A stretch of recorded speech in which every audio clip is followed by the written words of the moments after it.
Aloha, this is Leslie Marie. I'm a certified personal trainer and fascia stretch therapist, and I've been doing this for 14 years. And I've learned over the years that a big part of your success is who you associate yourself with. So today I'm super privileged to be in proximity with Jackie Wada.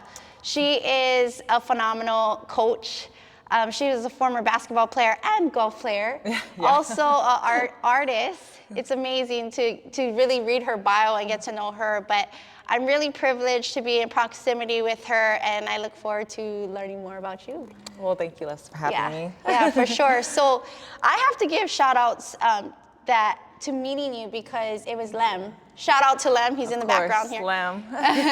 But he told me, hey, you gotta meet Jackie, she's an absolute beast. And I remember going on IG and I was like, damn, like what a phenomenal business that you built with Wada Life. So before we go through all that, I want you to take me through your origin story. Like what got you into basketball, sports, and the love of it? Okay, well, I mean, my childhood was surrounded by basketball. I'm raised from a basketball community. My parents and another group of parents grew up together, went to McClatchy High School, went to Kennedy High School. So it's a pretty big basketball community where I'm from. All the parents had kids, and all 8 daughters, we kind of grew up together. 8? Yeah, 8 of us. Eight what are you? What number are you in that 8? No, I'm sorry, not my family. Not my family, my basketball community. Okay, got it. Yeah. So I had 8 teammates that I grew up with from 8 years old all the way up until high school. And so we were just in the gym consistently 3 times a week, practicing year round. So basketball was something that I just knew, and then our families just surrounded us with other basketball families. And so, yeah, I mean, I just been around amazing coaches, amazing parents, amazing teammates, great friends, and I still keep in touch with all of them till this day. And hopefully our plan is to have our kids play with each other. And so that was my childhood. Nice. Yeah. So one thing I read in your bio that I thought it was just so like left field is that your first sport was golf? Yes. Crazy. So like, tell me about how you went from golf to on the court. It's so funny because I do forget about it because I balanced golf and basketball for so long. But my dad, that was his sport. It's still his sport. So that was our relationship with each other. And I loved it growing up. I started playing at, he had me out there at like 5 years old, 6 years old. And I played competitively in tournaments. All throughout McClatchy High School as well. Wow. And senior year, I was like, Dad, I don't really like it that much. Bust his bubble. You know, I broke his heart a little bit, but it was like his love too. And I'm very grateful that I know how to play. I get to teach my friends and just go out with the family and play in different cities. But that was definitely something that was forced. And my dad and I laugh about it now. So I only go with him Father's Day and birthdays, but it's ironic because he had just called me like 30 minutes ago. My brother's in town from San Diego, and he's like, let's go golfing Friday. And I'm just like, okay, I guess. So it wasn't like a strong passion for me, but that was a lot of my childhood too that I don't really talk about a lot. Oh, okay. So tell me, where did you, like in your story, did you know like basketball was your thing? You know, because sometimes as athletes, we're like, I mean, even with coaching kids, they have these really big dreams. We had them as well. It's like, I want to hoop till I'm a professional or until I'm in college. Like, where was it where you were like, this is my thing? Right. So with golf, it was a hard sport for me because I didn't have a lot of friends that played it, and it was very competitive. And so it was a lot for me, like on my mental, on just taking so much competition and pressure in that specific sport. And then at the same time with basketball, I had my friends there. I mean, it was tough. I had tough coaches. Practices were not fun, but that was just something I wanted to focus on. And so played throughout McClatchy High School, and then just continued it at American River College, a junior college out here in Sacramento. And yeah, I just got into coaching right away. And so I would say I didn't have a passion for basketball. I liked it, I loved it, but it wasn't my passion. It was just something that was instilled, whether it was the X's and O's, the characteristics, life morals and principles. I got everything from growing up in the sport of basketball. And so my passion, I found out later, that was teaching basketball and teaching all the qualities. So going on your teaching journey, you were a teacher for autistic kids. That's amazing. That's a gift. Thank you. So I know you kind of tie that into what you already do. And there was one quote that you had said that not every shape can take a certain color, and not every kid can learn the same drill in the same way. Correct. Tell me and elaborate on that. So that quote came from the artist part of myself. Being an artist, I pay attention to a lot of detail, and we go through a lot of trial and error and everything. So being around kids is something that I've learned for myself, that I had to figure out, like, even with kids with autism, like, what do they like? How are they, going to adjust to this life in a different way? And even kids on the basketball court, how are they going to find their biggest potential on the court and off the court? And so with everything I've done, I kind of just tried everything, and then I realized, like, okay, I'm actually good at this. This is actually fun. This is more than basketball. It's actually teaching kids, and just love being around kids and everything. So I'm still learning along the way, but I guess I pay a lot of attention to detail. And just kind of figuring things out. I mean, till this day, I'm still learning. I've been training for about 12 years now, and every day literally feels new. I mean, every kid is different, and so it's still a challenge. It doesn't get easier. It's more fun, I guess, in a way. The challenge is more fun, so. It's amazing because you have like huge groups of girls coming in here at 5 in the morning and working out, and that takes more than just like, your drills. It has to come from a place where your coaches got this passion and love for it. So take me through your process when you are working with a kid. Like, sometimes and let's be real, sometimes we have kids that come in and it's their parents wanting them to be here, or they just feel like this is their ticket. So what is your process like with them? What else extra are you giving them within your sessions? Right, so going back to, like, everything is always different, every day is different. My purpose is to always create an environment where kids feel safe and they feel confident. I'm as sure as you know, everyone's so different. Everyone's reasoning is very different of being here. I get a ton of D1 athletes, scholarship athletes, and then I get a lot of kids who just feel safe here. And, and a lot of it's parents too. And the kids are very vulnerable, the parents are very vulnerable. And what I do love about my parents that I have is that they ask me, and they also ask my D1 or even just college athletes, right? My parents will go to my athletes and ask, at one point, when did your dad or when did your mom stop pushing you? Because I'm curious, I want to know. I'm not sure if I'm pushing my daughter too hard. I'm not sure if I'm doing it the right way. So I've been around amazing families within my business, and it's really nice to see them just be more flexible on just how can we help these kids and how can we push them through sports in the right direction that works for them. Right. I love that. So, also going off of that, do you see a difference in the culture of coaching girls versus boys, or do you look at it as like an equivalent thing? The reason why I ask is sometimes there's separation between, female sports and male sports. And so kind of take me through that. What is your experience with that? So my training's open to, I would say, like, the first maybe 5 years, I was open to anyone, like boys, girls, all different ages. As a trainer, I do realize that the game does change. So the game does change to where I know I don't have the capacity to teach how boys or older athlete or older men move. And so I know what I'm able to teach, fundamentals, shooting, and whatnot. So I'm very specific and very transparent with people. So when it comes to boys, right now at a certain age, I could teach them fundamentals.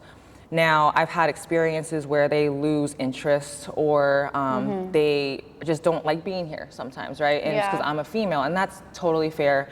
And I'll be very honest with the parents and say like, look, I know other male trainers that they'll love and be inspired by.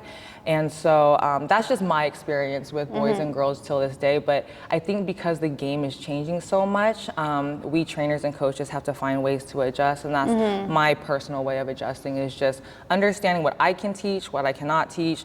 And if there's someone that's able to provide that for them, I have absolutely no issue with trainers out here, and I would love to get the kids help wherever they can. Yeah, it's so important that you point those things out, because the physicality of it all, of the game, does change, and it's usually during that like puberty stage. Right. So the other question is development, right? Yeah. Like here at GameFit, we're really all about developing our youth athletes from just knowing where their left to their right foot is, and their left and their right hand. Yes. So I would like you to share like your philosophy on it, right? Like your outlook on it, because so many times we have the athlete themselves or the parent come in and they want to do like these really high level drills and fundamentals, and it's like, I'm sorry, honey. Right. We need to learn how to A-skip. Yes, yes. You know we learn how to run. Yeah, let's learn how to move your arms. But see, so simple, but no, I understand that 100%. So tell me your philosophy on that. Right, and so I think for me, also just paying attention to so much detail, I see the little things like that, right? And I'm just like, I see a kid, for example, dribbling the ball up and down the court, and they're just not picking up their feet. And I'm like, oh shoot, we can't move on unless you know how to pick up your feet. I was like, if we can break things down, teach you how to run, the dribbling is going to be so much easier. Yep. And so it's like, it's not the drilling, it's the feet. And so I was like, let's go on the turf and let's just run. And so, and it's funny because parents will look at that like, wow, I've never noticed that. And it's up to us trainers and coaches to really see little details like that. And it's not for everyone either, right? A lot of trainings, environments is not for everyone, and sometimes they don't see that, and so and that's totally fine. And I think, but it's very important to kind of see little things like that. And as a trainer, it's okay to just break things down, but it is challenging though. It is challenging because it'll be a few trainings until we get to the basketball part, right? We're working on movement, right? We're working on movement, agility, and then the layup will be a lot easier because now they're able to jump and get off the ground. A lot of kids don't know how to jump, run, and so I think that's the fun part for us, is that we can really break things down and help them in different ways like that. Yeah, I love that because it really is all about that. Yeah. So even like high school level, their next step is college. So how are you coaching those athletes up to the next level? Because stakes are higher. Now we got this new environment of NILs and transfer portals going on. Like, how do you as a trainer, coach, navigate that and help with that? Because it's a mental thing. It's got to be so chaotic at times. So tell me your coaching on that. So a lot of it is just, I communicate a lot with my athletes, and I like to pick their brain a lot to see where they're at, because this new generation is so different from where we came from. And things are, I wouldn't say harder, I guess there are just easier ways out. And easier ways out, but to also fulfill their happiness as well, right? Because at the end of the day, we want them to be in spaces where they're always progressing and not going backwards, whether it's mentally, physically, or just not wanting to play anymore. And so that's why it's harder for us, once again, to adjust to understand that. And I mean, I tell my kids all the time, where we're from, we didn't have a lot of options, right? We had to like push through it. Things were hard, and we just kind of stuck with it, and we built that character. With the transfer portal, NIL, now their mentality is in all different directions where they can find happiness and success in other places. With the transfer portal, I mean, it's a give and take, because if an athlete's not happy somewhere, they don't have much time within their collegiate journey. And so we want them to play, we want them to be happy somewhere where they'll get playing time or whatever the issue is. And so, it's a tough subject because it's still ongoing and it's still forming too, and it's getting more of the norm. I always tell my athletes though, like, as far as impulsive decisions, just make sure you think about it and go where you're happy though. I have a lot of kids that struggle with a lot of mental issues, and sports is their safe space. And unfortunately, it takes one coach, one school for them to just go downhill. And so I do tell them, like, whatever you do, just make sure, one, you're happy, and two, also play a sport. Always play a sport. I don't care what it is. It doesn't have to be basketball, but do something where you're balancing school, balancing something else so that you can build your character in that way. But don't feel pressure that it has to be basketball. You know, that fun theme is really consistent. I had interviewed another coach and he said the same thing.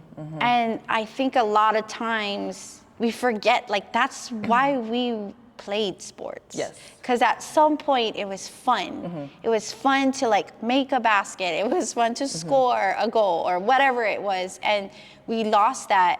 And so I love how you reiterate that because it's important. So I hope you guys are hearing this, athletes, is to enjoy your process because sometimes you just can get lost in it. Right. And I also want you to tell me a little bit about your experience with collegiate players.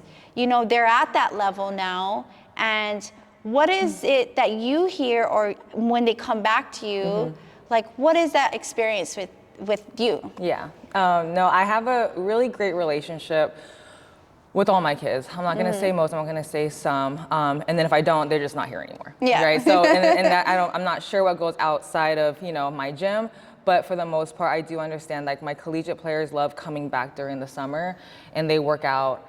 They love visiting Game Fit, they love visiting LEM, and it's just, we created such a safe, fun environment for them to where, I mean, college is stressful, being a college athlete is stressful, so whenever they come home, whether it's family or Game Fit or just with me, they always come back because they, you know, they understand, like, they're wondering if basketball is their thing after college, right? If they want to play at a pro level, and they're like, well, what do I like to do? What do I want to do? And so my players, it's really important for my collegiate players to also be around the younger generation as well. Yep. So I do have them come back to my clinics. I do have them work out with my younger kids, and so like passing it on. Passing it on, because they're great kids. I'm very grateful that I do have an amazing group of kids that I can really trust. And so, yeah, as far as collegiate players, everyone, all their experiences are very different. Yeah. And I love when they share their stories with the younger generation, because it's not always fun. And funny story, I remember, it kind of came to thought, McClatchy girls, I'm assistant coach there. And the head coach, he's tough. I mean, he's like my uncle, but he was my coach when I was 10 years old growing up. So I understand how he is. And there was one practice where one of the players said, you know, practice is just not fun. It's not fun. You know, it's hard, we're getting yelled at, like, you know, it's not exciting. And my other assistant, Jessica Kunisaki, she was like, I think we're getting confused on what the word fun is. Like, there's fun for us, and then there's fun for you guys. Our fun is seeing you guys win the championship. That's gonna be the fun place. Your guys, what do you guys wanna do, play tag at practice? Like, we're not gonna get to the fun part, right? So that kind of stuck with me, because that's the difference between this generation, is the different funs. It's like their fun is, you know, doing whatever, but our fun is for you guys to win championship. And we won the section championship, and so congratulations. thank you. And that was really fun for them. So it's just like, all right, let's just get to practice again. And they're like, okay, I understand now. So right? Yeah. Oh, okay, nice. Yeah. So kind of, you know, putting the sports aside, tell me about your artistic side. Okay. Because I went on your website, I actually Googled it. Yeah. And I was just like impressed. Oh, thank you, Les. Impressed, Thank not you. that I'm surprised that you're artistic and creative, but it's just a beautiful contrast to what you do here. Because this is hard, this is, you know, really, it can be viewed as masculine. But I think what's important is that we have women in this world that can showcase the diversity that you do. Right. right? Because Right. we're modeling for these young women what you are going to end up doing and being or could do. So tell me about that. I know, yeah. So art, it's always been, I've always had a creative side. I graduated at Sac State with an art degree, actually. Nice. But when, when you're in college, you kind of just learn by, pages and stuff. Yeah. So everything I'm doing is pretty much self-taught.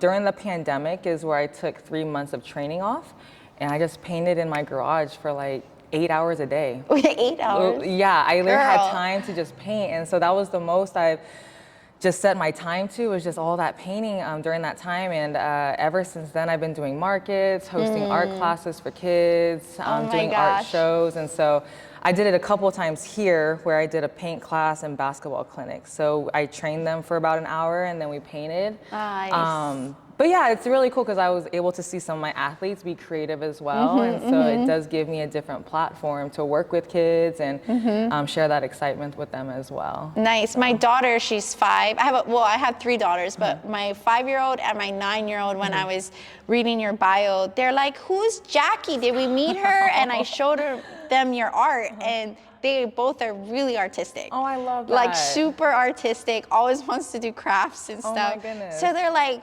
"Wait, she's supposed to be a basketball coach." And I was like, yeah, but there's this other side of her that's super artistic. So Love that. like, yeah, they I were will like, see them soon then. We'll paint together. yeah, I'll the see them very 5-year-old soon. Cavenas who is down to play some ball. Yeah. She's little, but she's got it. Oh, I'm So excited. excited for you to meet her. Yeah. Okay, so I want you to kind of end this by telling me your 3 top, like, things that athletes should ingrain in their everyday habits or practices to make them successful, not only on the court, but really in life.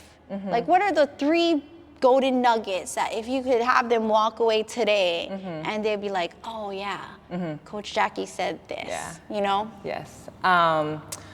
First thing is always challenge yourself to balance life. With sports, clubs, activities, friends, like in school, especially number 1, school.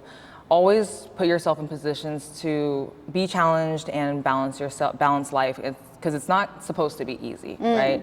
So that's my number 1, is just to balance life. Number 2, surround yourself with amazing people who motivate you and inspire. Yep. And the hard truth I always tell my athletes is sometimes they're not your best friend. It's the best friends for many reasons and qualities, but that friend might not be the best for you in other ways. They might not motivate you, might not understand your your basketball schedule and stuff like that. So environments and people, surround yourself around good people and families. Yep. Last one, just to kind of just keep going. Just keep figuring it out. Keep figuring it out. I am very proud to say I've been doing this for a very long time. And on social media and online, it seems like I'm doing a lot with my art and my basketball, and I seem very successful, but I'm still figuring it out. And it's crazy because it's like, I know so much, but there's so much I do not know. And honestly, that's just life. And if, especially with these collegiate athletes that come home and they just don't know what to do, I'm like, it's okay. Like, we're all figuring it out. And they see me as a role model. Yeah. And they see me as having my stuff together. And I'm like, no, I'm still figuring it out. And it's crazy because it's like, all these new kids, new clienteles that come into my gym, they really humble me. They really humble me, and it's like starting all over again. So yeah, they keep me on my toes for sure. So keep figuring it out and keep going. Nice. Yeah. I love all of that. So tell people, I mean, you got a huge following already, but tell people how they can find you, whether it's your IG, your website, all that. Okay, so training is on my Instagram, WadaLife_basketball. For my art, it's Wada_art, I'm sorry, and then WadaArt.com. And yeah, I'm very, very active on my social medias. I try to get these kids involved as much as I can in different areas of life. And so, yeah, I would love to meet anybody who ever wants to come into my gym. Yes. Well, I'm so happy that you got to spend this afternoon with me. Thank you so much. I was super shooting my shot, literally, Oh, no. when I Let's Instagrammed go. you, like, hey, do you have some time to like talk story? But thank you so much for spending your afternoon with me. But you guys, thank you for tuning in. I look forward to more of these inspiring talks. Aloha. Thank you.